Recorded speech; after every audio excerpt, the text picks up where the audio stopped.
Hello, everybody. Thanks for tuning into the show. Today, I'm going to tell you all about the Demon Slayer. My name's Chris Sutton. This is Mental Conversations. I'm unsure I can be so absent-minded. Boom, and we're live. I'm sat looking at the lovely smiley face of Viv Buckland. Viv, welcome back. Afternoon, Chris. Thank you for being here again, all the way from the Dale. And it's funny because we've done a few of these, and the last one was quite trying because and sensitive, because we were talking about depression and suicidal thinking. Today I'm hoping it'll be a bit more upbeat because we're going to talk about therapies, and in particular I'm going to tell a story a bit later on about the Demon Slayer. How do you feel about it? That sounds very exciting. I feel very excited about the Demon Slayer. So to start with, I wanted to ask you, like, in terms of therapies, what I'm talking about are things like the different kind of therapies that I've been involved in. So I'm talking about things like CBT and counselling and hypnotherapy and psychotherapy and the kind of benefits of them. And I don't know if it was worth you explaining your experience, just for new listeners, of what you do outside of your day job, so that people know your experience in terms of a therapeutic kind of world. I suppose I start from a slightly different place because my initial experience is as an executive coach, but also that stemmed into life coaching. I think people perhaps don't always understand coaching, but it starts in an assumption that the coachee, the client, has got their own best answer. And so that's what you're working with them to establish. You're not going to give them an answer to anything. So coaching is like the preventative medicine. It's kind of like getting a vaccine. It's the sort of thing where you'd have the conversation before something's gone wrong. And I think the thing that took me from exec coaching into life coaching was the neuro-linguistic programming. So when I learned about NLP and learned to be a hypnotherapist at the same time, actually, NLP crosses over with lots of different things. It's quite like CBT in some ways. Some of it's sort of thinking behind. It's just that its processes, its techniques are a little bit different to that. And I think that when it comes to talking therapy, it's about, does it work for you? If it does, that's the right one. And if it doesn't, try a different one. Yeah.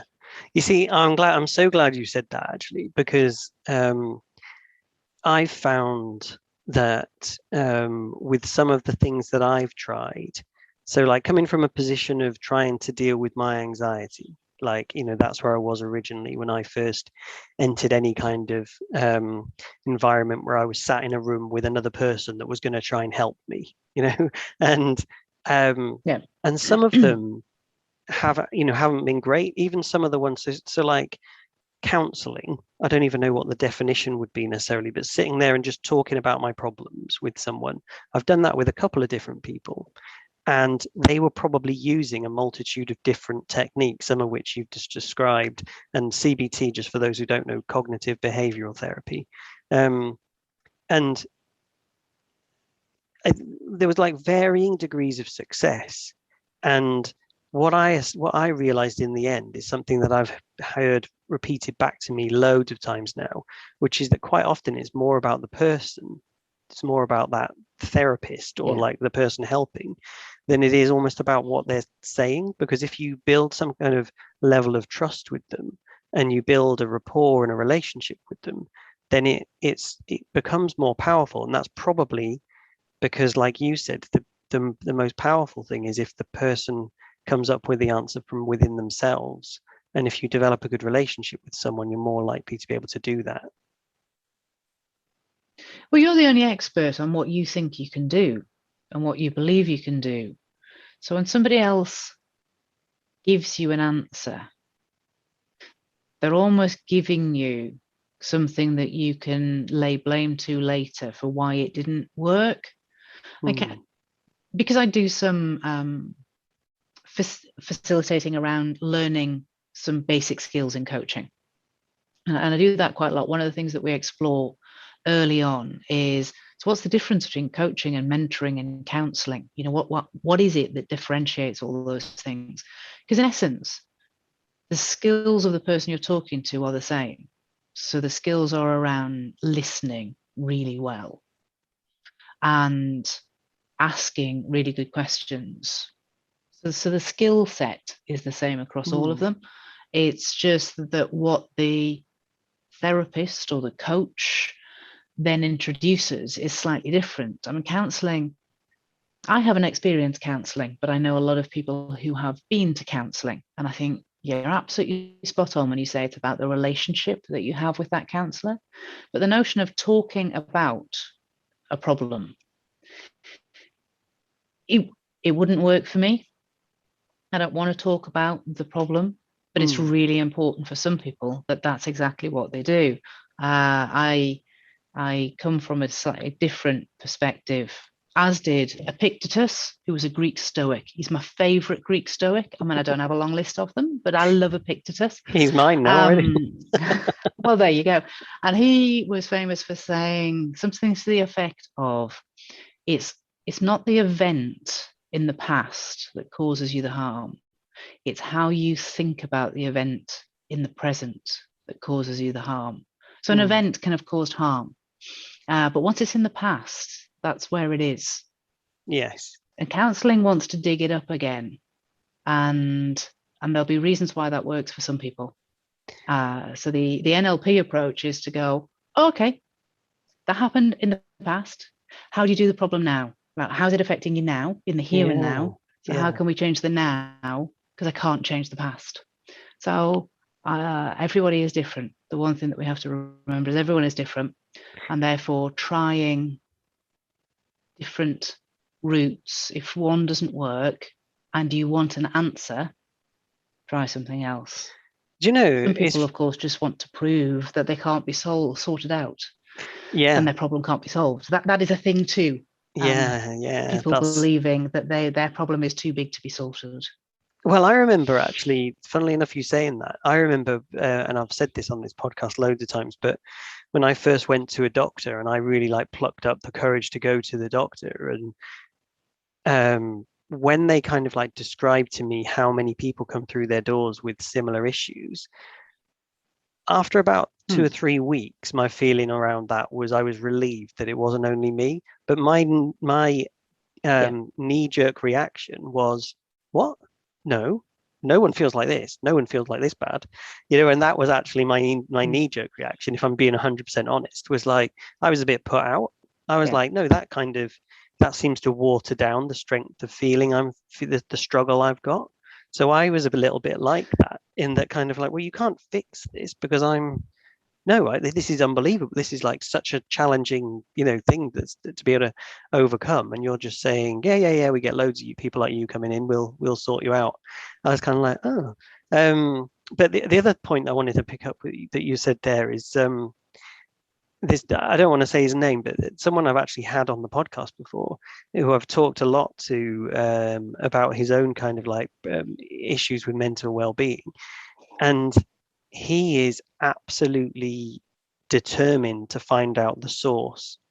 He wants to go to therapy because he's like, if I can find out where this comes from, I'll be fixed. I'll be fine. And it's really interesting because I've had the conversation with him and said, yeah, I do think that could be really important to try and like find that. But do you think that's all of a sudden going to go ding, ding, ding, ding, ding, ding, ding, and everything else is going to just be fine then? Or do you perhaps need to do a little bit of work around the now as well? So what you're saying there about NLP, focusing on that and how you look at the problem now, a past problem now, is fascinating, because we are all different and we are all a bit fixated on one thing, and it may not be the best thing for us. So I've got a little wry smile as you're explaining that, because actually for some people, maybe knowing the what it is really, really important. And it gives a sense of, I don't know, some sort of closure that allows you to move on. If I know what it was, then I can put it all to bed. And actually, that's okay. If that's how you feel, then that's right. In NLP, there is an associated therapy that is taught alongside it quite often, called timeline therapy. And that's about the fact that the unconscious mind uses symbology. So it gives you symbols for things. You know, when you dream, and it can be a strange dream, and things are intermingled together, and people have got a thing about understanding dreams. Well, so the unconscious mind works in symbols, and timeline therapy is about using active imagination. So it wants to take you back in time to the root cause of a problem, which is what you're describing. This friend wants the root cause of the problem, but it doesn't actually want to take you back to the actual root cause. What it wants you to do is to allow your unconscious to give you a symbol for it. So the way in which the questions are asked can feel like somebody's doing some sort of past life regression. You know, if you were to know the root cause of the problem, was it before, during, or after your birth? And you're thinking, okay, this is mad, because I'm a very logical person at heart. and so I'm first introduced to thinking, no, this is a little bit bonkers. I'm not sure I'm into this. And then I listened properly and cottoned on to, it's okay, it's not about past life regression. It's about active imagination and allowing your unconscious to give you the symbol for the root cause of the problem, in order for it to be able to go back and deal with it without associating completely into the trauma of whatever that root cause was. So it's a really interesting process. We'll have to give it a go sometime, Chris. Yeah, we should do. That sounds good. But this is kind of the point of the podcast today, is that there are lots of different things out there, and you know, I always kind of caveat this with, obviously, like things cost money, and going to, you know, private sessions of things does cost money, and not everyone has that. So it's not something that's always kind of like readily available to anybody. But you know, for those people that can do it, it's another one of those things of like, well, give it a go. Because if you're struggling in an aspect of your life, it's the, you know, then going and trying these things, I've found it absolutely fascinating, and I have been trying because I've kind of invested in, I mean, kind of basically investing in myself. You know, that's the way I've seen it. And you know, any kind of stigma associated with, you know, going to see a therapist, if you like, I've never experienced that. And anyone I've ever spoken to about the fact that I've been to lots of different therapies has never been, you know, as far as I'm aware, thought anything less of me. So kind of, whereas there's a mental health thing can be, you know, I've talked about stigma recently, but therapies are things that, you know, I think are a positive thing for people to engage with and get on board with. I want to tell you a story if I can. Go ahead. The first CBT session I went to, I was on the NHS, and I remember being very nervous. And I walked in. His name was Ben, and I remember saying to him, "Oh, thank goodness for that." And he was like, "What?" I said, "You've got a beard. I'm going to be all right. A therapist with a beard." And because I was very nervous, so I was beard, and he just kind of looked at me and went, "Does that make him a higher quality?" Okay. I think I was thinking of Richard Dreyfuss, like, you know, in What About Bob, I think it is, like some kind of film like where you've got, so and I think I talked at him for about nearly half an hour of a 40-minute session, and just completely not realizing what it was. I thought I was going to just talk to someone, and he just said, "Oh, so what are you here for?" And I literally just launched and told him all of my most kind of like secret like worries and things like that. And when he eventually was allowed to talk, he went, "Okay, it's not really what we do here." Like, and he then explained to me like what CBT was, and was basically saying, we're going to be looking at some very practical exercises that you can do to kind of challenge some of the thoughts, feelings, and behaviors that you experience. And I remember being like, "Oh, I really want to talk to someone." And so CBT, I had a real downer on it right from the off. And right up to, you know, to date, I've probably had about 30 CBT sessions with different people. You know, quite a number of years ago now, the last one, but I had loads of it, and I never really took to it. And yet I know a number of people who have really, really found it beneficial.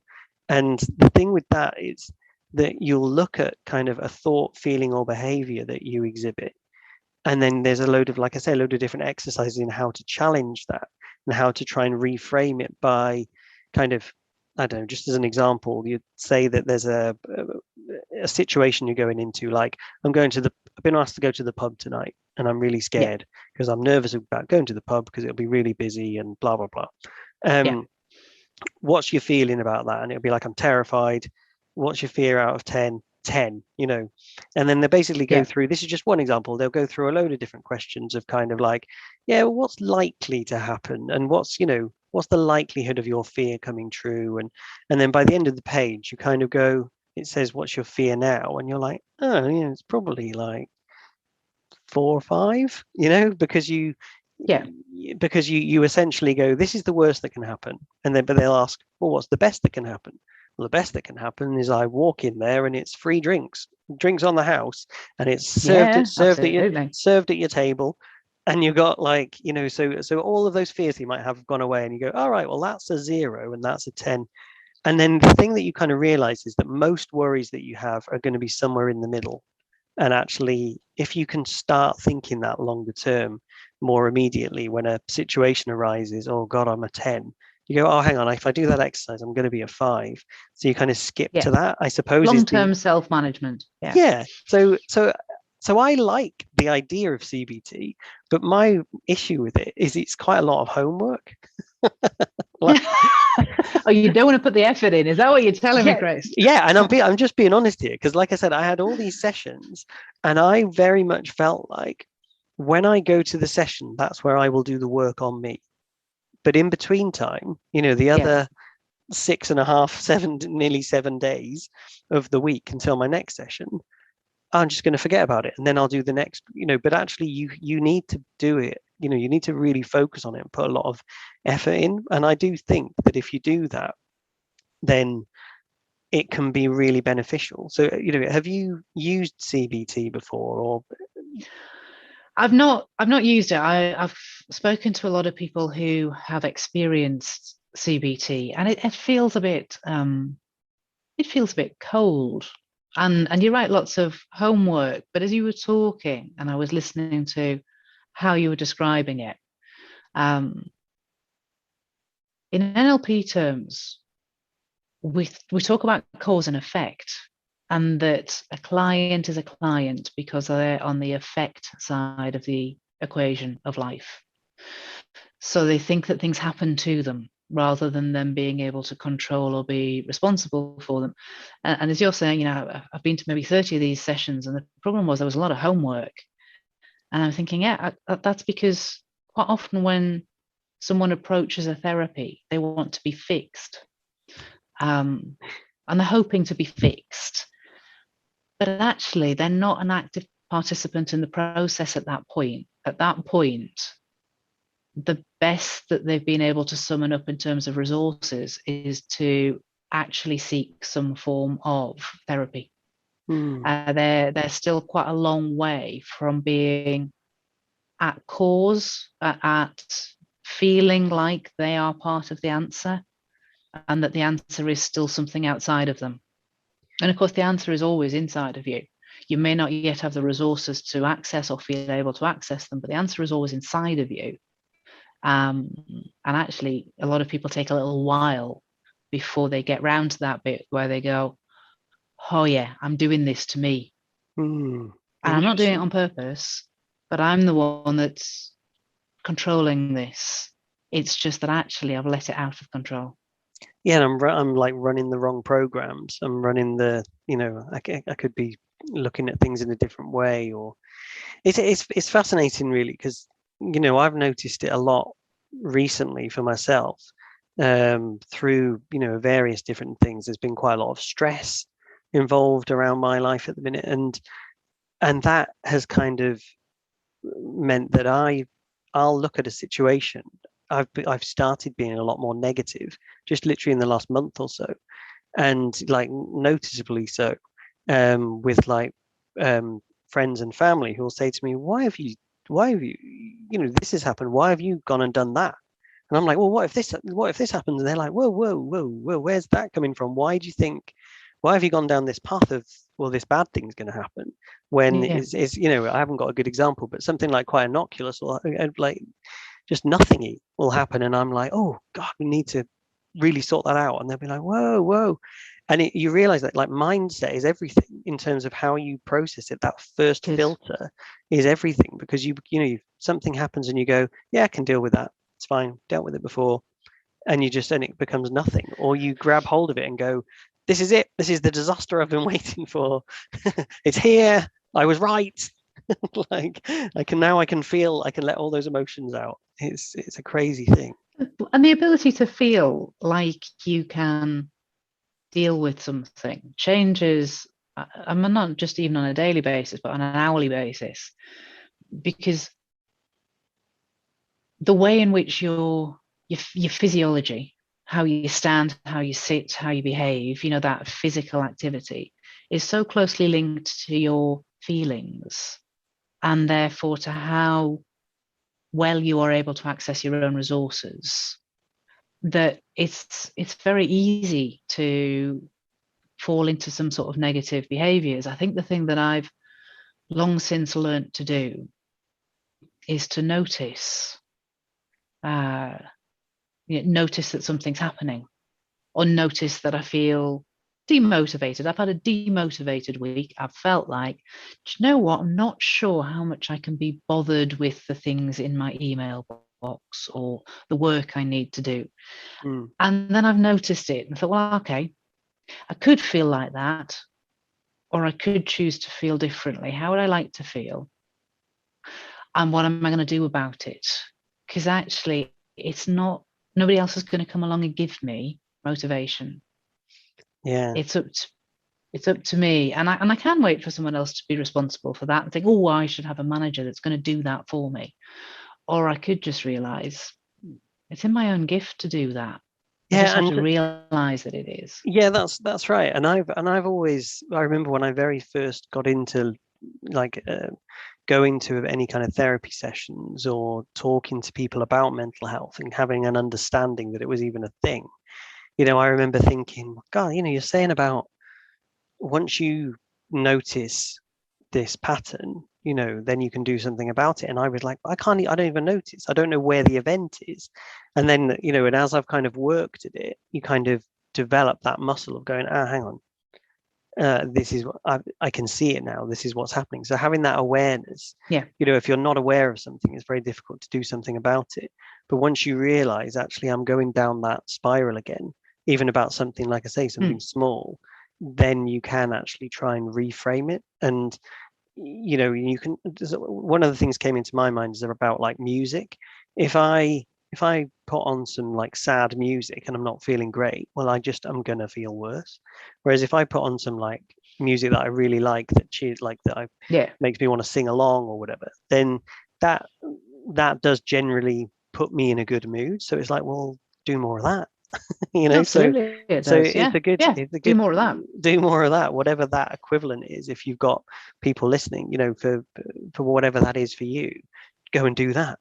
But I feel like with 10 minutes to go, I should tell you about the Demon Slayer, because I've said this in the Oh, go on. No, introduction. no, no. We couldn't get away without that. So basically, one of the people that I kind of say was a very important person in my life was someone when I was going to I started going to therapy sessions that they were being paid for by something called Remploy through Access to Work. It was like a government scheme, and they said they'd pay up to a certain amount, but I could use, at the time, this was like 6-7 years ago, and I could use a private psychotherapist.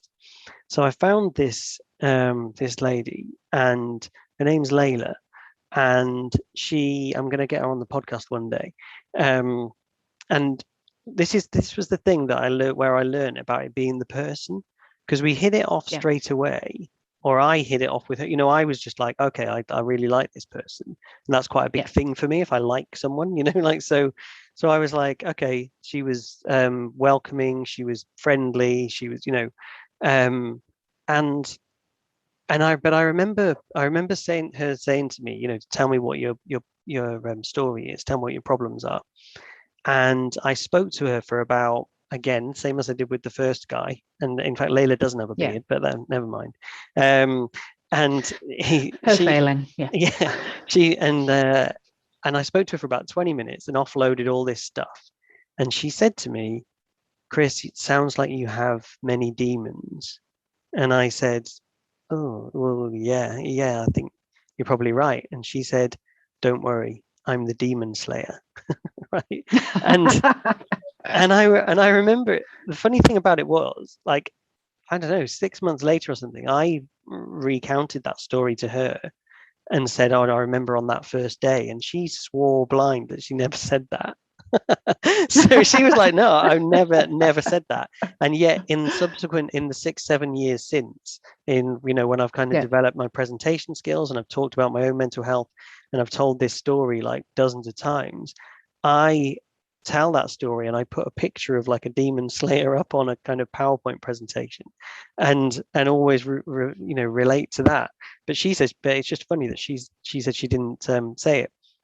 But one of the things that she did for me, and it was a talk in therapy, but she, and I won't get too far into this transactional analysis, and I know we've talked about this a lot, off air, if you like, but just for those listening.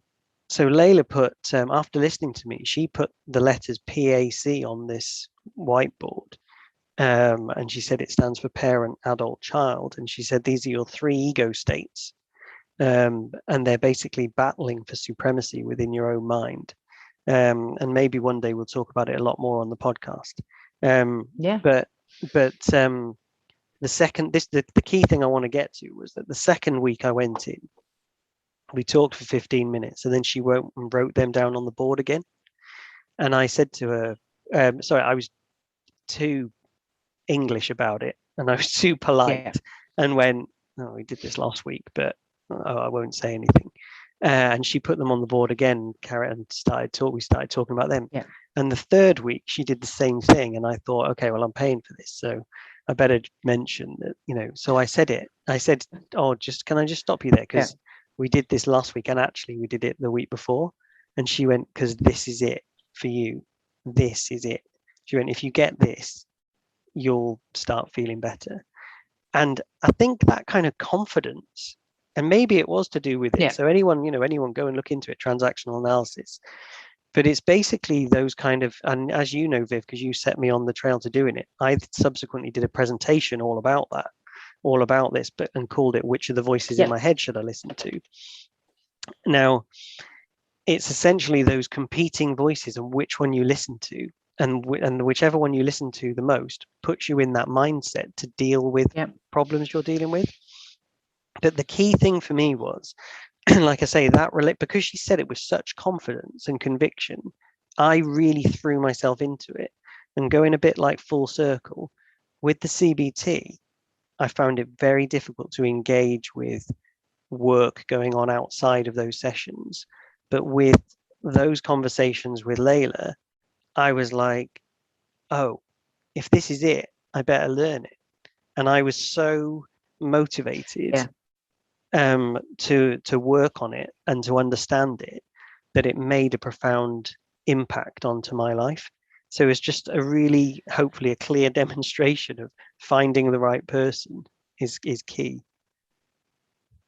I think going back to podcast number 1 in this series, and we talked about badges and beliefs, didn't we? We did. If she gives you that confidence and you have the belief that if I learn this, that's going to be it, then it's not just the motivation, it became the thing then. Whereas CBT, it was, well, oh, hang on, he's not letting me talk. He's got a beard, but I can't talk to him. That's not the game. He wants me to do work. That's not what I came here for. I didn't come here to do work.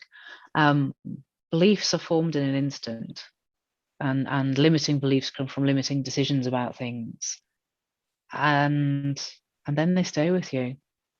So 3 sessions of one thing that you believe in can make all the difference compared to 30 sessions of something that you haven't believed in. And all of that answer was in you in the first place. Because like I say, the answers they're all in you. They're not in someone else.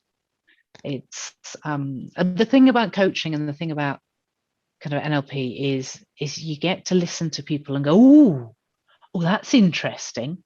And then they look at you and think, what did I just say that was really interesting? And it's because you're not always aware of the surface language that comes out of your mouth, which is you describing. So I really get Layla and no, it's this. I can hear from everything you're saying that this transactional analysis is the thing for you. And you're wondering after 3 sessions why that is. I can completely relate to that. It's amazing. Like, and it's another, just like I say, it's one of those. I think anyone that starts, like I'm sure a lot of people that listen to this, it's like pushing against an open door. You know, people that are listening to a podcast that's essentially focuses on mental health are already focusing on their mental health. So it's like, but that's great. But if you're very early on in your path to kind of making yourself feel a bit better, or then it's just, it's hopefully it's encouraging to hear that, do try different things, do attempt different things and see what's for you. But that understanding, and again, just to reiterate, I agree with what you're saying, the answer's in you. The thing, it is within you. It's a case of like, sometimes it's helpful to have someone help bring it out of you and to kind of put you in, set you in that direction. So it's key that. Can I just ask you quickly, we've just got a couple of minutes left, but hypnotherapy, like, so because I've been put under before. I know I think I loved it, but I don't remember anything. I don't know if that's obvious or not. I don't remember anything of other than, I thought the guy had just changed the clock because it was like half an hour later or whatever. I was like, time flies when you're under. Yeah. So you have that string to your bow as well. Yeah, I do. I do some hypnosis. Yeah, some hypnotherapy. And what do you want to know about it? Well, I just want it. I just like, it's basically talking to the subconscious, isn't it? I've seen I've seen the visual representation of like an iceberg, and like the iceberg's just that you can see is just the tip, and actually underneath is. So is that what you're doing? You're talking to. Yeah. So your unconscious is the thing that really takes in everything that's going on around you. Your unconscious mind is aware of everything that's going on, but it can't separate reality from fiction. It actually doesn't know the difference. If you've ever watched a sad movie and then found yourself beginning to cry or get all choked up, and then you find yourself saying, "Oh, get over yourself. It's just a movie." That's your conscious mind stepping in and saying, it's just, this is not reality.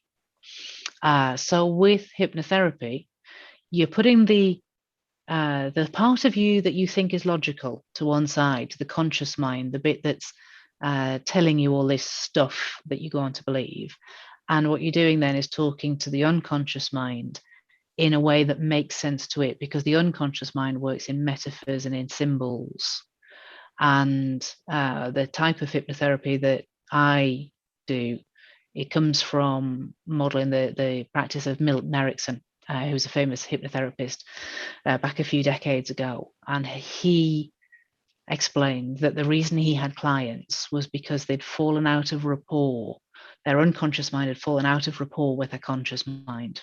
They no longer knew how to talk to each other. So quite often, your unconscious mind either drives you, if you everything is gut instinct with you, or your logical mind will override everything. You'll talk yourself into all of these worries that you have, so you can convince yourself they're all true and they're all there. And it's talking to the unconscious mind. So the process of trance is just getting the conscious mind to move to one side a second. It can still hear everything. It just relaxes while you have a conversation with the unconscious mind about all of the wonderful things that it can do instead. Amazing. So fascinating. And I would recommend anyone to try that as well. like I say, I tried it couple of times actually, and I know I've told you this before, but I remember we have run out of time really, but I'll just say this very quickly. I remember the guy saying the only thing I remember was thinking, I'm not going to come around when he says, because I just remember hearing things when I was going under him going, nobody knows why the nose knows that the nose knows why the nose knows, or something like that. And I was like, what on earth is going on? And then I was thinking, I'm not going to That'd go be about under. right, yeah. And then then the next thing I remember was hearing his voice saying, and you'll be coming back to the surface. And when I get to 0, your eyes will all be wide awake. And I remember thinking, no, I'm not going to open my eyes. And he got like, I'm just not going to do it on purpose. I'm just deliberately not going to open my eyes. And he went 0, and I went ping, and my eyes just opened. I was like, God damn it! It was amazing. And but the one thing about it is, I don't remember like what he said or anything like that, but I do remember feeling very relaxed afterwards. So I was like, yes, it is a deeply relaxing experience. that's like, yeah. So look, anyway, look, thank you so much again for coming on, Viv. I really appreciate it. I It's don't know always if you lovely know, to talk to you. I don't know if you know, or if you've looked at it, but I think the next one we're going to do is about the value of helping others. So that'll be really interesting. Be out in 4 or 5 weeks' time from when this airs. Looking But forward to it. yeah, thank you to Viv, and thank you guys out there for listening. Your homework, as always, go and tell someone else about the podcast. And if you work for the place we work for, so we're listening to it through that, check out the rest of the episodes of Mental Conversations on iTunes and Spotify, and another episode will be winging its way to you soon. Thanks, everyone.